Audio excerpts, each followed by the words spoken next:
সেই সময় যাত্রাবাড়ি পুলিশ যেভাবে বৃষ্টির মতো গুলি ছিল, 5 মিনিটের মাথায় আমার ছেলে এখানে শহীদ হয় হানিফ ফ্লাইওভার। এই জন্য কি আমার ছেলেরা এই রাষ্ট্রকে জয় করে দিয়ে গেছে 15 বছরের যে ঝংকার, কথা বলতে পারি নাই।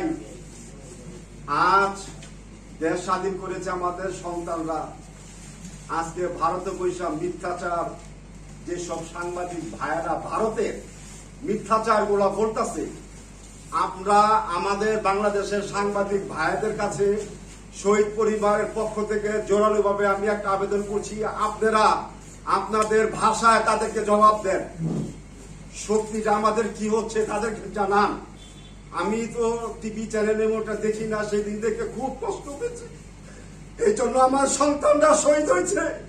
কিভাবে মিথ্যাচার বলতেছে আপনাদের ভাষায়, আপনাদের লেখায়, আপনাদের প্রচারে তাদেরকে মিথ্যাচারের জবাব দেন, মিথ্যাচারকে জবাব দেন। আর একটা আপনাদের মাধ্যমে যারা আগামীতে সরকার গঠন করবেন, আমি ঢাকার সন্তান, আমার বাসা যাত্রাবাড়ি, যাত্রাবাড়ির লাশের উপরে লাশ, এই ফুটেজ গুলো দেখেন কত লাশ গুম করে ফেলাইছে, কত লাশ জানাতে পাই নাই। আমি আমার আল্লাহর রহমতে আমার সন্তানকে আমি পাইছি, এই জন্য তো দেশ স্বাধীন করে না।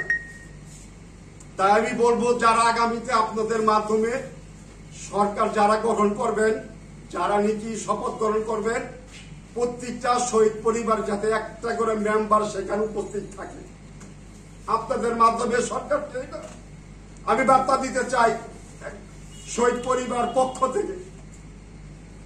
এই বলে আমার এটুকু, আমি অনেক কষ্ট করে আমি আসছি জামলা থেকে এখানে আপনার আমার দুটা কথা, আমার মনের কথা বলার জন্য। আর একটা যাত্রাবাড়ি আমরা সবাই মিলে এখানে 48 জনের শহীদের তালিকা ভাবে আমরা টাইপ করে সাজাইছি। যদি আপনারা পারেন এটা একটু আপনারা সুন্দর করেন।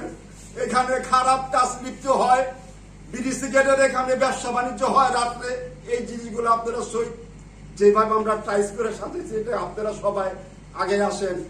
সরকারি বেসরকারি ছাত্র ভাই, সাংবাদিক ভাই, যে যেমনি পারেন এই শহীদের সম্মানটা যাতে রাষ্ট্রীয় ভাবে এটা থাকে, যাতে সবার প্রত্যেকটা শহীদের নাম যাতে শহীদের তালিকা রাষ্ট্রীয় ভাবে থাকে, সম্মানী ভাবে থাকে। আপনাদের মাধ্যমে আমি সকলকে আমার শহীদ পরিবার পক্ষ থেকে আকুল আবেদন এবং হাত জোর করে সবাইকে বলছি, শহীদ পরিবারের নামগুলো যাতে সরকারি ভাবে থাকে এবং যাত্রাবাড়িটাকে সুন্দর করার মতন আপনাদের সবার কাছে আমার এই শহীদ পরিবার পক্ষ থেকে আকুল আবেদন এবং অনুরোধ।